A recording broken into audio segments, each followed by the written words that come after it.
So this one, let me just put this mic, let me adjust it again.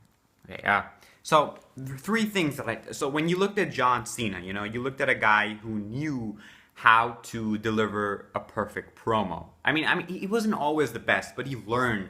And the thing about him is that he used to connect with the crowd. You need to connect with the crowd. You need to connect with the place you are. It's Cincinnati, Ohio. Let's do this thing. Or, let me give you a few examples. Shawn Michaels needed to extract heat from the crowd because he was a heel. He was in Toronto. He was in Montreal. What did he say? The first thing he went into the ring? Montreal, who's your daddy? With relevance to what has happened in the past. You can also use history to advantage because it takes a little bit of time off and it's fun to deliver such a dialogue. And you like with John Cena. With John Cena and Randy Orton, another example, when they were in Kansas, what they said was, the Royals are not going to win the World Series. That's what Randy Orton said because they needed to extract heat from the crowd. What did John Cena say? John Cena said, oh, you know what? I think the Royals are going to win the World Series, and I think they're going to win the World Series. I mean, that's the thing, you are appealing to the place you are. So three things. Number one, arrange them as any way you like, okay? Bring as much as energy as you need, as you want, or as is required from a promo. You need immense amount of energy. Deliver it with a lot of enthusiasm, a lot of, skills, a lot of energy intact. And the other thing is that you need to connect with the place as to where you are. And the third thing is that you need to connect with the crowd. You need to respond to the crowd. You can't just ignore the crowd and be happy. Because Cena, even though Cena was being booed, the difference between Cena and Reigns is Reigns just did it once. He was like, you know what, I'm not a good guy, I'm not a bad guy, I'm the guy. And that thing was great.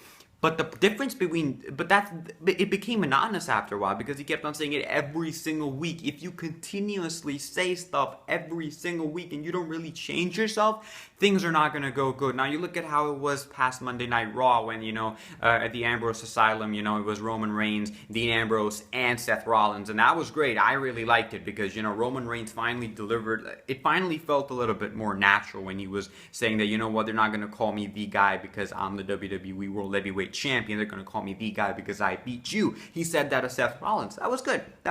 Now, the differences between John Cena used to embrace the boos. I mean, they were chanting John Cena sucks. He was dancing along, and he was actually telling them with his microphone, he was like, you know what? You gotta really catchy tune. And then they started singing John Cena sucks. He knows it, and he's connecting with them as to what they're doing. That's what Reigns needs to do more too. But this is not about helping Reigns. This is about telling you about how to deliver, how to cut the perfect promo. And also always two side points. One of them is always relate to events. Relate to what has recently happened and what is happening, what is going on, what's the trend. Like when Chris Jericho was cutting a promo at the highlight reel into early 2016. This was before the Royal Rumble. He said, what did he say again? Let me remember. I think he said that, he related, that he said this one's for Lemmy, this one's for Bowie. He was relating to the fact that Lemmy died and Bowie died. So he is ensuring relation to recent things that have happened when he is cutting that promo. And that is exactly what you need to do. You need that. Otherwise, I don't think it's going to be that easy for you to deliver the perfect promo. I think you need these things. Another thing you need. Number one, you've ensured energy. The place where you are, connect with it. Connect with the crowd. CM Punk did it. And I guess that's pretty much, that's what I'm trying to say. I mean, these are the things. Now, in the other videos that are yet to come, I'm going to explain to you about how to deliver that perfect, how to cut the promo in the sense. I'm going to give you examples of if I were a professional wrestler. Hell, I would never be a professional wrestler because I don't have the body structure for it. I could never be a face. I could really not even make it in the company. But I could try to, cut a promo and give you examples of it. But if I were in the company, how I would be cutting promos to specific superstars, whether if I were a heel or whether if I were a face. So it's important to make sure that, with regard to who you are, you need to connect with the audience and take into account your identity. And these are the three main basic points. Energy. Number two, you need to connect with the crowd. Number three, you need to connect with the place as to where you are.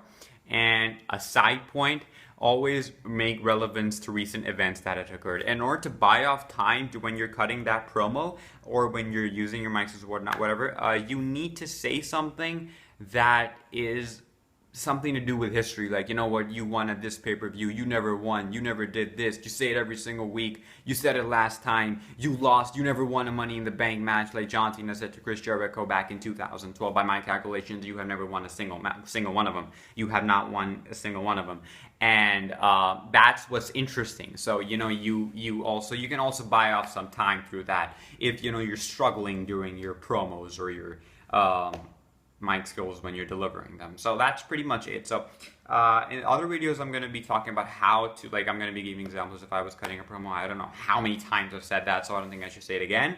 But for now, I guess what I can say is goodbye, and do subscribe to my channel. There will be a link in the description to my Instagram page. Also follow me on Instagram, and that's all I can say. But do subscribe. I mean, come on, it's free. That's pretty much it. See you later.